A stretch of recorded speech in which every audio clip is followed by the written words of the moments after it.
Hey everybody, welcome back to my channel. Today I am hopping on. It is Monday, October 16th, and I am filming today's video on Monday.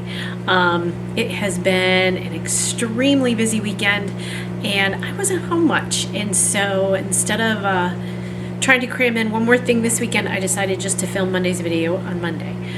So I'm going to get this filmed. It is just after lunch. I'm going to get this filmed and get it up edited and onto the YouTube channel yet today. But I wanted to talk about, my last video was a center pole ball plying technique, and I had a few questions, so I wanted to address those, and wanted to show you another technique, and then something that I didn't even think about. I don't even know if I've ever done a specific video on this, which is just plying from 2 bobbins. So I wanted to talk about that and show you that, and then I want to show you how to Navajo ply or chain ply. I don't do that often, but it is something that you may want to have in your toolbox to create your yarn from a single bobbin into a 3-ply yarn is what Navajo plying does. So we're going to hop right into this video. I'm going to flip you around so you can see what I'm doing. I am on my polywog, so I need to adjust because my polywog is so little. But I wanted to use this today to film this video. So let me pause this, and I'm going to switch you around so you have a good view, and I'll show you how to do those 2 techniques. Okay guys, I have you shifted. I think this will be the best view for you to see how I do this. First I'm going to show you just a simple plying technique with 2 bobbins. These are actually not my Spinolution bobbins. These are from my Ashford. And I thought I'd go ahead and clear these while I'm doing this video. It'd be a great way to get these bobbins cleared. I really don't use my Ashford wheels much anymore. My daughter-in-law has one of them. And I have my Ashford Traveler, which was my very first wheel, and I don't ever think I will give that up. But I did have a few bobbins that I had worked on and stuff, so we're going to unload these. They're not the same size, but they are about the same color. And so there's 2 different ways that you may have a setup. My Spinolution Polywog has the Lazy Kate right on it. I've got 3 pins here on the back. And my Traveler, my Ashford Traveler, actually had the Lazy Kate attached to the front, and I got very, very used to using that. I'll be honest with you, I have struggled a little bit with these. I have figured it out now, but it did take me a while to get used to having the Lazy Kate on the back side of the wheel. You have to be just a little bit cautious with the bobbin spinning and yarn coming off from here, not to get caught up into it, but I have figured it out. But I also have here at my side, I have my Spinolution Lazy Kate sitting down here, which I'm going to use when I Navajo ply. So in order to just ply yarn, we've talked a lot lately about the clockwise, counterclockwise. I had some stuff on Instagram recently with that, and typically, and this is one of my videos I am working on right now, but I need to get some prep work done for it, which is S twist and a Z twist. And most of my yarn I spin clockwise. I don't deviate from that much at all, if ever. But there is a good reason why you would want to, which I'll go into in the other video. So every bobbin that I have right now is all spun on clockwise, and I know this. And so in order to ply your clockwise bobbins, which is a Z twist, you want to spin it counterclockwise to ply. And typically, again, I don't spin anything counterclockwise to ply first time around. So I have 2 bobbins. Again, these are not my Spinolution, but they're going to work. and I put them on my Lazy Kate, whether it be in front of you on the floor or up here, and I take them, and again, I have 0 empty bobbins right now. I am in the midst of a spinning spree with all kinds of yarn going on right now, and so my bobbins are all full. So this one does have a little bit of Angora on it, and these two are pretty light. There's not much on here, so this is going to work just fine. And there's a couple ways to go about doing this. This is totally me and my thing. You can do it however you like. A lot of times I am just going to tie off the 3 together. You could also make a loop, which would be considered your leader on your bobbin. You could make a loop here, which typically you wouldn't have a full bobbin per se. You might have just a leader line with a loop on it, and then you would just loop these straight through and start spinning that way. For this purpose, I'm just going to tie these off at the very ends. You can see all that fuzzy Angora, and you can see on Neelix climbing into my basket of fiber back there. Neelix, get out. That is not yours to lay in. Out. So I have my 2 bobbins tied on, and I'm gonna sit back, and this is where I need to this is the one thing, just because I spun with my Ashford Traveler for 15 years before I got Spinolutions, maybe a little bit longer, is you just have to watch your bobbin here and the yarn coming out of it here. So I set these up, get them tied off, and I start my bobbin going backwards. And I've learned with the Spinolution wheels, I hold my hand, I think you can see it, I'm trying to get a good view with my camera, my hand's back here, and I am just holding the the first ply and the second ply in my hand, and I am spinning counterclockwise. And I am just feeding from there, and it is plying. And these are, one of them is really spun thinly, and they're both spun about the same, but I can tell that one of them is just a slightly bit thinner than the other one. So my yarn's going to be probably like a DK weight. We'll see once I get done here. But that's all you do when you want to ply. And I forgot who asked the question on one of my videos. I will get in and answer comments today. I have not done that the last few days because I know there's quite a few of them. But for those of you who are asking about how to simply just ply yarn, this is it. Clockwise singles, counterclockwise to ply. And it's super simple. When I get the Z twist and the S twist video up, I will go I'll go a lot more in depth as to why you might want to switch that up. It does give you a slightly different looking yarn, and depending on whether you're knitting or crocheting, it makes a difference there, which I did not realize. Again, I took up this craft, this skill, when there really was no internet. And so I am, after almost 20 years of doing this, or I think it will be 20 years, maybe next year, that I started spinning, I am still learning things to this day. I don't think, and I think things change. I think more people are trying different skills. I've talked about this before. When I first started art yarn, I didn't even know what the word meant. I don't think it was really a thing back in the day. And that one's kind of morphed into these beautiful, beautifully spun yarns that are just gorgeous. So I think with the tools and the internet today, we are seeing more and more different techniques come out. I think there's different thoughts that people have on spinning and what's right and what's wrong. I'm kind of a I did not have a spinning wheel lesson. I took a drop spindle class, so I was not trained professionally in spinning on a wheel. It's something that I taught myself. So what I do, you might not do, and that, I think that's always okay. I think that's, you know, just the way the world is.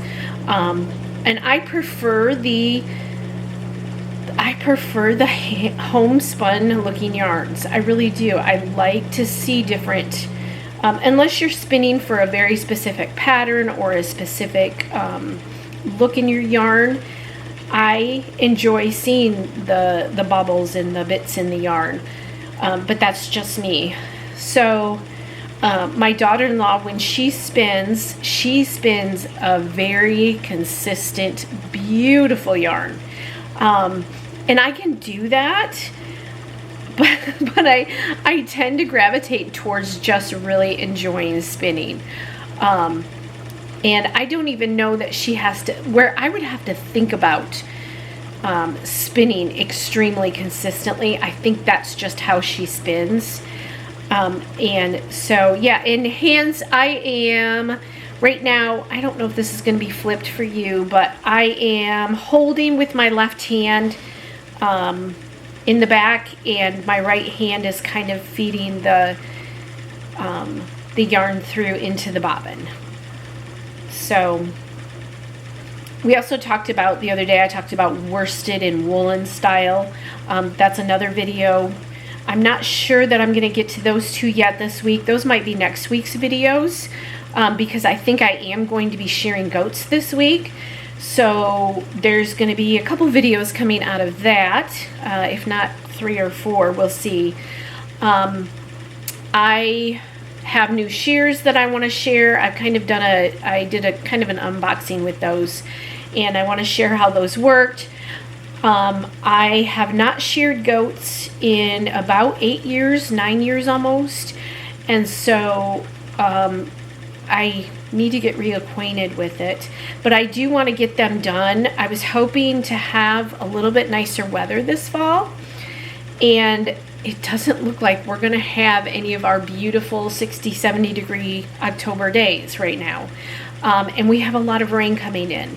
I talked to the breeder, my friend Bonnie, that I got the goats from this morning, and she has to put off shearing hers until next week, which I still plan on going over and helping her at least one day, just because I like to glean wisdom from people who have done things that I haven't done, and who know much more about it than I do. So I am going to help her, but I think Scott and I are going to go ahead and shear our goats this week.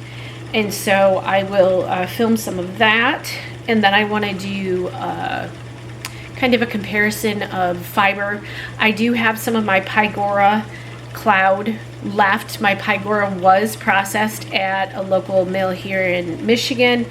I am going to attempt, and I don't think it'll be a problem from what I've looked at so far, I am hoping to clean and wash and process all of my own Angora goat fiber.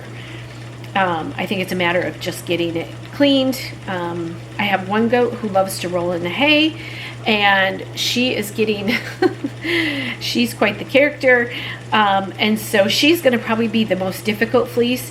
I also have 2 babies that were born in June, I believe they were born, and so Bonnie said just to go ahead and shear them this time around. It won't be quite as long, but she's never had success with going over winter with fleeces where it mats up pretty good. So I'm going to go ahead and shear them also, but I also have to keep an eye on the temperatures.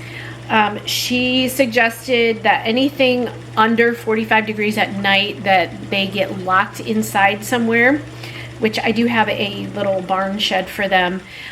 They prefer not to be locked in. They would rather just kind of have the doors open, and that's how we've been doing things. But for this purpose, I am going to shut the shed up probably, because we are in the 30s and 40s at night right now, and I don't want anyone to get chilled or anything. So I'll have to keep an eye on them, because we are just not having our nice October weather like we usually get a lot of years.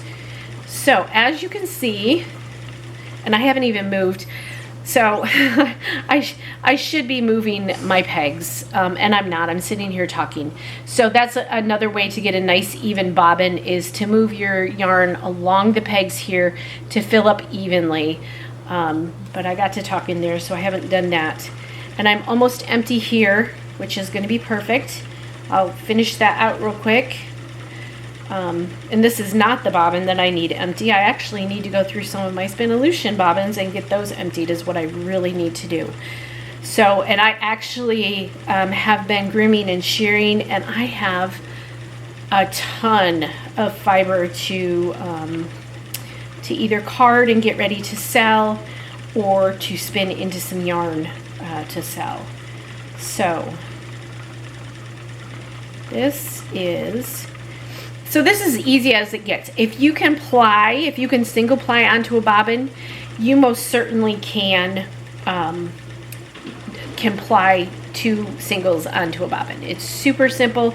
It's easier than spinning. It's just a matter of guiding the yarn into it, and depending again where your Lazy Kate is at, it will make a difference on how much you have to kind of direct. For me, with this setup, I don't want either of these to get caught as my bobbin is moving. So I am almost finished, and then we will chain ply, which again, we'll see how many times it takes me to chain ply. I haven't chain plied, let's see, I'm not sure when the last time I've chain plied. It's really not hard. It's just a matter, like all spinning, I think it's just a matter of getting your hands working together, and kind of training your hands to do what you want them to do. I heard someone say the word muscle memory, and that's kind of does play a role in this. Once you get your hands working together, I taught a drop spindle class a few weeks ago at a library, and that's always the first thing I try to tell them, is that it's really a matter of getting your hands to do what you want them to do and to work together. It's like walking and chewing gum, or whatever you might have problems doing 2 things at once. It's training yourself to do those 2 things at once, with your hands working together. And that's what a lot of spinning is. So I'm going to, and this will make beautiful, this weight of yarn will be beautiful for some of my jewelry. I like the thinner DK or less weight yarns for my jewelry. It keeps the pieces, especially the earrings, it keeps the sizes nice for the earrings and things. So another thing you don't want to do, which I just noticed myself doing, you don't want to pinch and push when you're doing. I am just kind of guiding, although right there when I said that, I did, if you pinch and push, you're gonna push up yarn, and it's gonna kind of cluster right there, if that makes sense.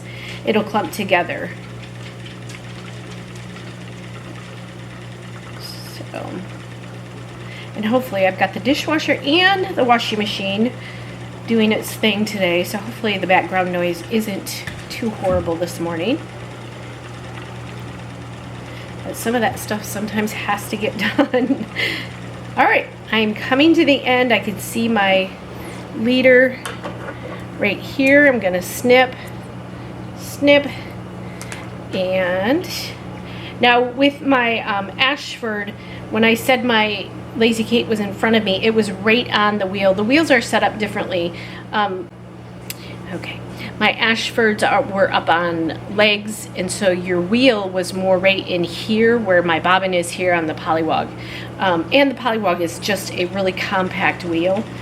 And so this is how I'm used to plying with the Ashford, is like this. So there is that, and pull this off, and hopefully you can see that. Now I should have moved it back and forth on the pegs. That would make it more even bobbin, but I'm gonna pull this off and wash it probably today. So I'm gonna reset and get another bobbin, and well, let's see, can I do that real quick here? Yeah, I'm just gonna use this bobbin, and I have a beautiful bobbin full of Angora, more Angora, And so I am going to, whoops, I cannot use that bobbin because that's my Ashford bobbin. All right, I need to get a Spinolution bobbin. I'll be right back. Okay guys, I've got a bobbin on here, and I've just created a loop here that I've put my other bobbin that I'm going to chain ply or Navajo ply on with my Lazy Kate down to my right. And essentially what I'm going to do is create a circle with my yarn, and that's essentially, and remember, if you spun clockwise to ply, you want to spin counterclockwise to spin, and essentially all you're doing is holding and creating a 3-ply yarn. So I am pinching and pulling through the loop and running my hand down, holding, pulling through. It's a matter of working, and hopefully you could see all this. It's hard to get it into the camera screen, but I think you can see what I'm doing. Let me slow this down. I'm holding open with my right hand. I'm grabbing through. I'm pinching with my left where the join is, and I am pulling out and then sliding and going back to that join again. And so essentially you are making a 3-ply yarn. This is great for with colored yarn when you have dyed fibers. This will make it look, in my last video I had done the ball of plying, and I was worried it was going to get muddled, and it didn't too bad, but this is a great way to kind of stop that muddling from happening. And if you have a lot of single bobbins that you have, and it kind of saves you a step from putting it into a ball and then plying it together. If you want a 3-ply yarn, you could do this very simple. There's a lot of good reasons to have this technique in your repertoire of spinning. And yeah, so once you get the hang of pulling it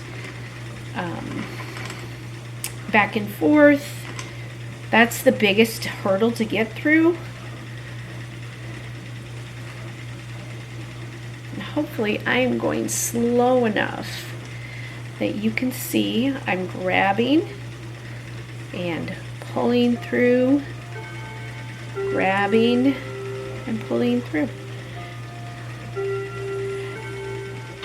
And if you're, you should be able to do it enough, or be careful enough when you're getting your joins with your left hand that they smooth. You shouldn't be able to see your joins, is what I'm trying to say, I guess.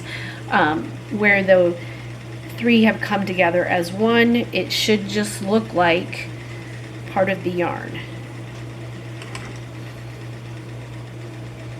Oops, I got a little bit ahead of myself right there. And pull that in, and I'm spinning as usual. I'm spinning quite quickly, and I don't want to do that either. I want to take my time. So that, and it does create, let's see, can you see it? I think you can. Creates a really beautiful yarn. Again, it's 3-plied. This this Angora that I'm working with is pretty thin yarn, so it's not a real heavy 3-ply, and you don't have to make sure that all of your loops that I'm pulling, or that you would be pulling up with your right hand, they don't have to be all the same, because it comes together into a, let's see, I need to adjust my tension here. It comes together into a single ply yarn. Get back to what I was doing. So yeah, that's all there is. Pinch.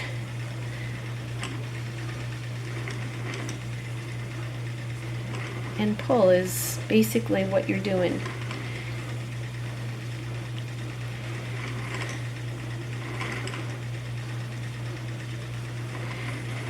You're just looping looping it into itself, basically, or creating a loop for it to spin onto itself. If you can see, I've got all 3 strands right here in my hand, and that's what is going to take up in the spin.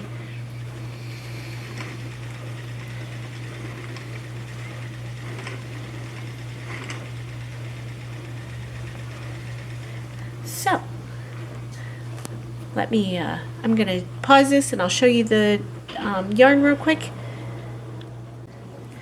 Okay, there's the yarn on my bobbin, and I will probably finish this out.